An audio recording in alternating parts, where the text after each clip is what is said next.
Masih bersama kami pemirsa dalam Breaking News TV One sidang kasus pembunuhan Brigadir Nofriansyah Yosua Huta Barat, dan masih bergabung bersama kita ada pakar psikologi forensik Bang Reza Indragiri. Bang Reza, hari ini dari sejumlah daftar saksi yang akan dihadirkan, 4 orang diantaranya merupakan terdakwa obstruction of justice, Bang Reza. Mereka merupakan terdakwa dan juga akan memberikan kesaksian untuk terdakwa lain dalam sidang kasus pembunuhan Brigadir Yosua. Kalau berdasarkan dengan tadi penjelasan yang disampaikan oleh Bang Reza mengenai selamatkan diri sendiri, ini akan berjalan seperti apa, Bang? Kesaksian-kesaksian yang akan diberikan oleh keempat orang terdakwa obstruction of justice di persidangan hari ini.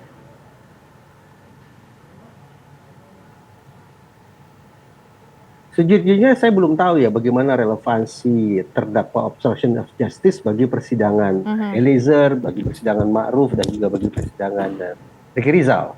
Tapi sebagaimana saya katakan tadi, strategi induknya saya yakin semua terdakwa adalah sama. Strategi induknya adalah atribusi eksternal.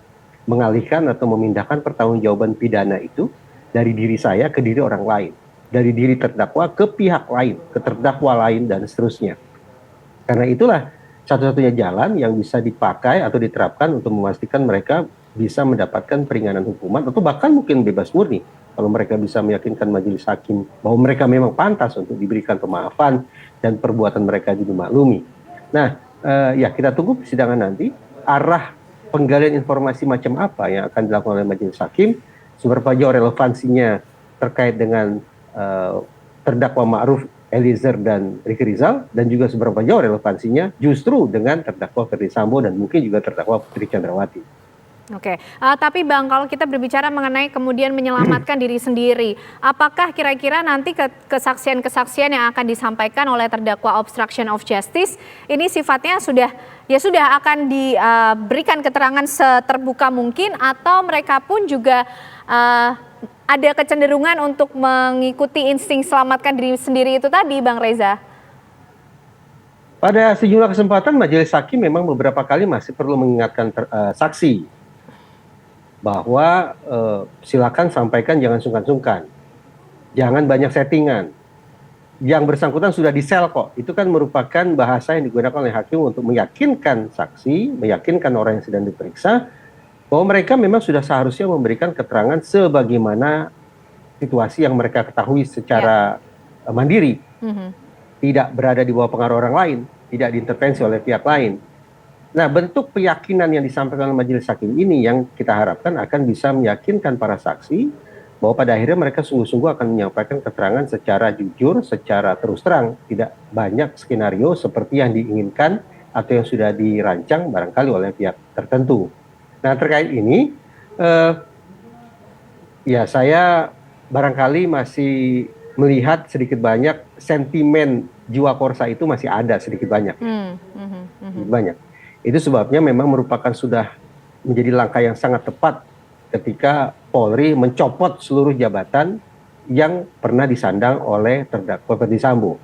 Dia dicopot dari kursi Kadif Propam. Dia dicopot dari kursi Kepala Satgas Merah Putih.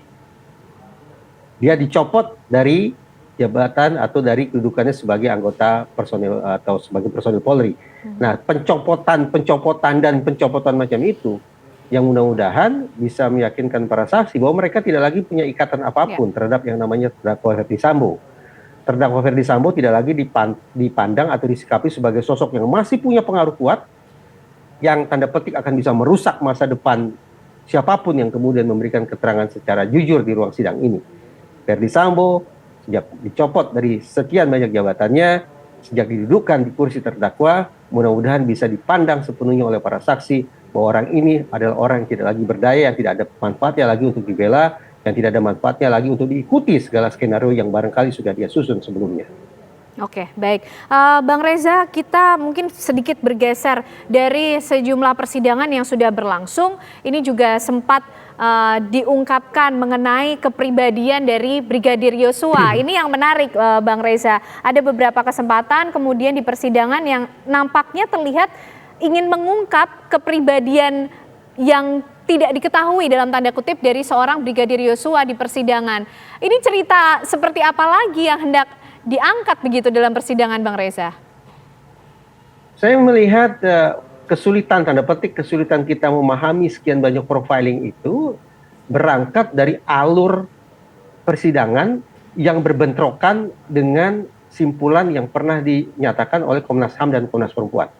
Oke. Yang ingin saya katakan begini, di persidangan ini Brigadir Yosua posisinya adalah sebagai korban. Korban penembakan, korban pembunuhan berencana. Korban ya, kita garis bawahi sebagai korban.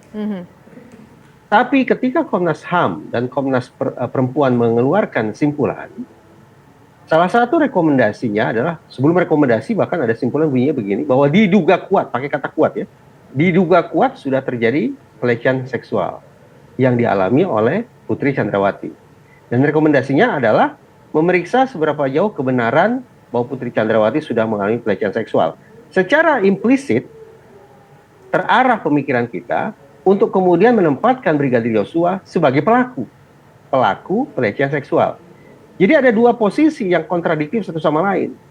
Di satu sisi, persidangan ini memandang atau menempatkan Brigadir Yosua mendiang sebagai korban, tapi ada hasil kerja lembaga negara lain yang secara tidak langsung justru mengarahkan kita untuk menempatkan mendiang Brigadir Yosua pada posisi sebagai pelaku. Nah, uniknya adalah kemudian dengan kompleksitas sedemikian rupa, ketika para saksi digali ingatannya tentang Brigadir Yosua, uniknya adalah semua informasi disampaikan oleh saksi adalah informasi yang serba buruk. Saya tidak menangkap atau tidak bisa mengingat ada satu saja sifat atau tabiat atau watak atau karakter yang positif yang diutarakan sejumlah saksi terkait dengan mendiang Brigadir Yosua. Tambah lagi, penasihat hukum sudah mulai mengangkat narasi tentang kemungkinan atau indikasi bahwa Brigadir Yosua mengidap kepribadian ganda. Ini jadi membingungkan. Seseorang yang di persidangan ini berada pada posisi korban, tapi seolah-olah dikuliti habis-habisan dan dikemukakan sisi-sisi gelapnya. Ya. Jadi seakan tidak ada simpati sama sekali terhadap mendiang Brigadir Yosua yang sekali lagi di persidangan ini sebetulnya posisinya adalah korban. Karena itulah saya membahasakan situasi ini laksana victim profiling, pembuatan profil kepribadian mendiang Brigadir Yosua, tetapi justru dengan cita rasa, dengan aroma seperti criminal profiling. Karena sekian banyak justru sisi negatif mendiang Brigadir Yosua yang disampaikan ke majelis hakim. Victim profiling beraroma criminal profiling macam ini, perkiraan saya diangkat sedemikian rupa lagi-lagi untuk meringankan atau mencoba menunjukkan ke majelis hakim bahwa di samping perbuatan pembunuhan berencana ini ada perbuatan pidana pendahuluan. Pembunuhan berencana itu seolah-olah tidak akan terjadi kalau tidak ada pidana pendahuluan. Pidana pendahuluan yang dimaksud adalah pelecehan seksual.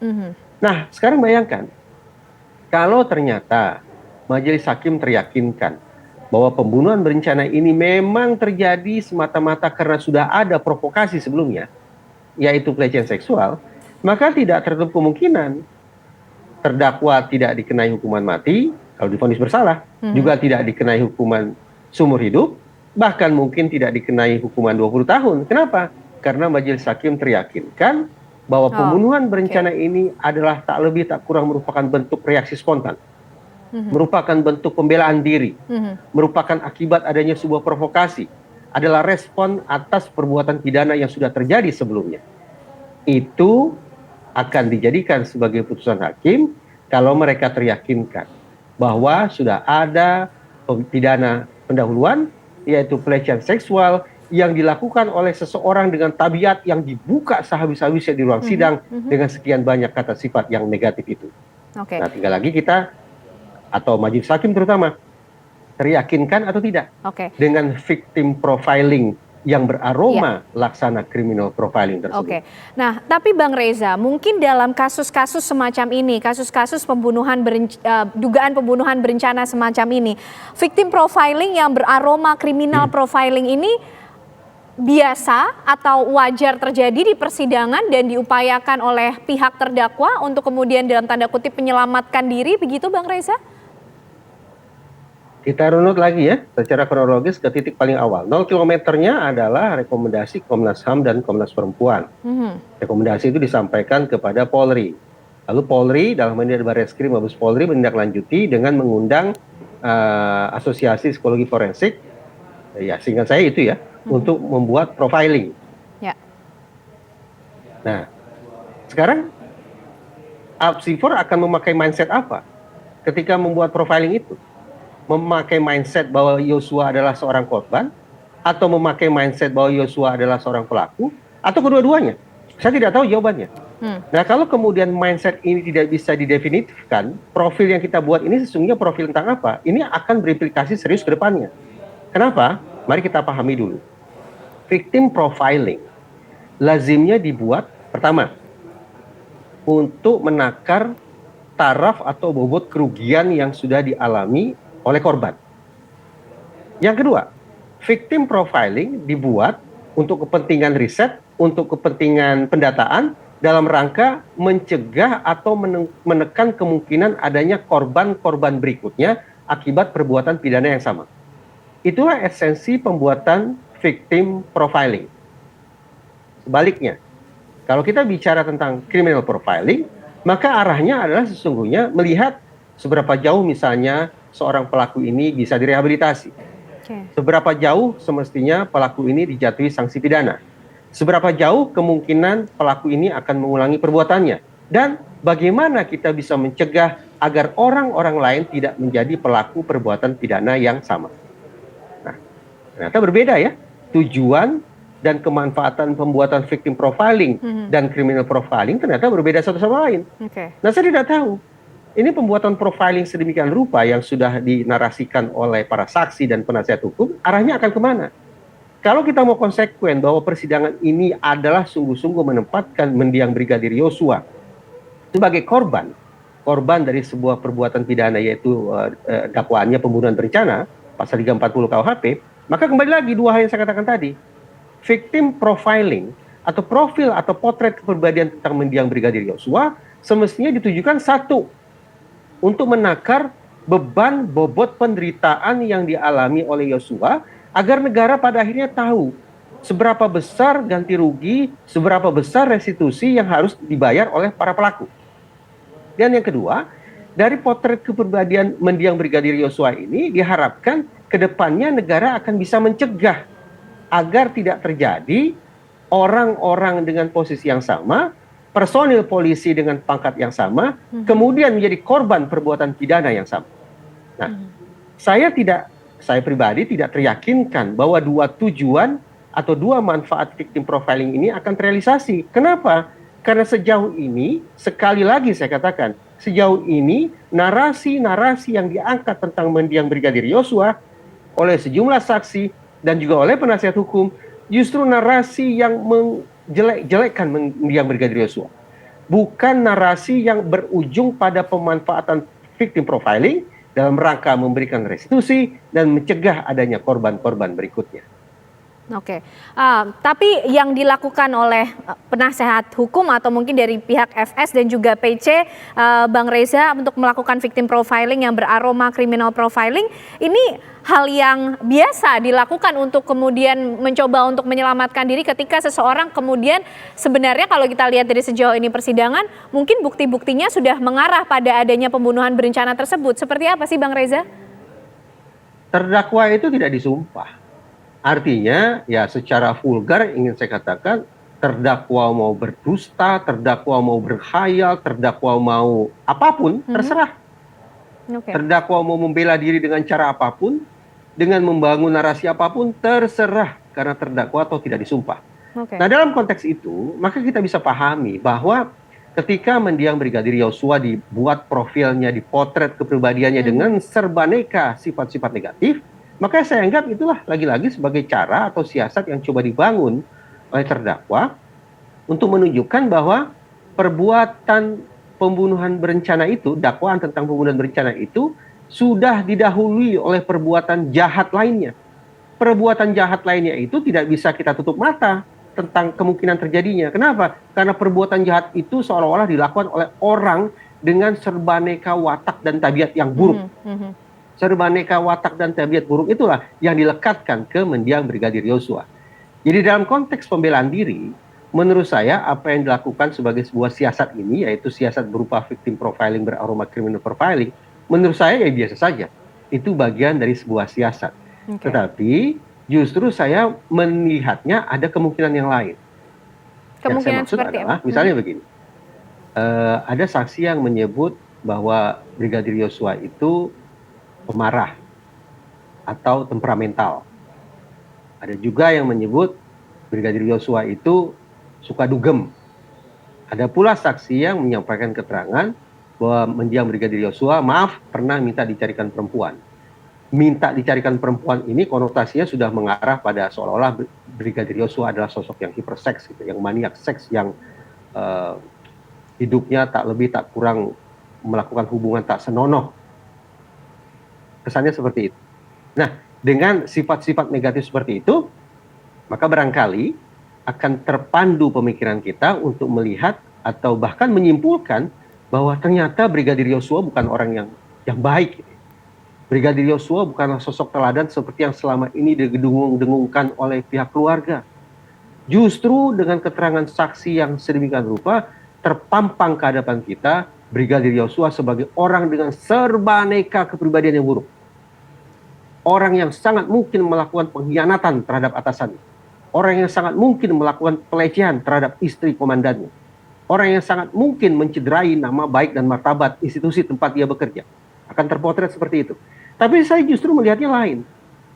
Sifat-sifat yang diutarakan oleh para saksi itu justru mengingatkan saya pada gambaran atau potret kepribadian korban pelecehan seksual itu sendiri. Jadi ringkasnya, justru terbuka ruang spekulasi.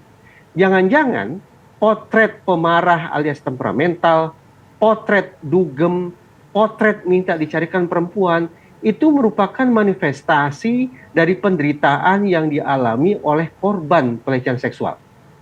Dia tidak bisa berkata-kata, terlebih karena dia berjenis kelamin laki-laki. Laki-laki yang dianggap sebagai sosok yang kuat, yang sosok tidak mungkinlah menjadi korban. Anggaplah demikian. Nah, bagaimana mungkin ada laki-laki yang kemudian menjadi korban pelecehan seksual? Anggaplah seperti itu. Nah, karena laki-laki yang menjadi korban tidak bisa berkata-kata, tapi bisa dipastikan bahwa penderitaannya dari hari ke hari semakin nyata. Segala beban hidupnya semakin kasat mata. Yang manifestasinya adalah, saya ulangi, dia menjadi pemarah, atau dia menjadi temperamental, dia menjadi mengembangkan pola hidup yang tidak karu-karuan, suka dugem, kemudian dia mengembangkan perilaku mencandu seks atau adiksi akan seks, yang minta dicarikan perempuan dan seterusnya. Nah, saya dengan demikian, alih-alih menafsirkan sifat-sifat negatif itu sebagai gambaran Yosua sebagai pelaku, saya justru semakin teryakinkan bahwa dugaannya Yosua ini bukanlah pelaku, melainkan korban pelecehan seksual. Titik poin utama yang membuat Bang Reza merasa yakin bahwa Yosua ini justru menjadi korban, apa Bang, dari fakta-fakta di persidangan yang sudah ada dan mungkin dari upaya-upaya atau siasat yang dilakukan oleh pihak FS dan juga PC? Mari kita runut ke bulan Juli tahun 2022. Ketika saya berdiskusi juga di acara TV One, saya katakan saya pribadi sesungguhnya tidak yakin ada kontak seksual. Saya tandaskan, saya tidak yakin ada kontak seksual. Tapi karena terus-menerus dipaksakan harus ada pelecehan seksual, harus ada pelecehan seksual, harus ada pelecehan seksual, bahkan Komnas HAM dan Komnas Perempuan juga mengamini itu, makanya saya justru berpikir, tidak mungkin Brigadir Yosua adalah pelakunya. Kenapa saya berpikir seperti itu? Karena mari kita pakai teori relasi kuasa. Teori ini adalah teori yang selalu dipakai termasuk oleh Komnas Perempuan ketika berbicara tentang adanya peristiwa kejahatan seksual. Teori relasi kuasa mengatakan bahwa kejahatan seksual terjadi ketika orang yang kuat menguasai orang yang lemah. Sosok yang dominan menguasai sosok yang submisif, sosok yang patuh. Sosok yang superior menguasai sosok yang inferior. Nah sekarang, baik itu di Duren 3 maupun itu di Magelang, mari kita coba lihat. Seorang brigadir yang bernama Yosua ini, seberapa jauh kemungkinan dia berada pada posisi sebagai sosok yang dominan itu? Seberapa besar kemungkinan dia menjadi sosok yang superior itu? Seberapa tinggi peluang dia menjadi sosok yang kuat dan bisa memaksakan kehendaknya itu? Menurut saya sangat-sangat kecil, bahkan mungkin tidak ada. Karena itulah ketika dipaksakan ada narasi kekerasan seksual dan saya menggunakan teori relasi kuasa, alih-alih Brigadir Yosua terposisikan sebagai pelaku, justru saya menduga dia terposisikan sebagai korban.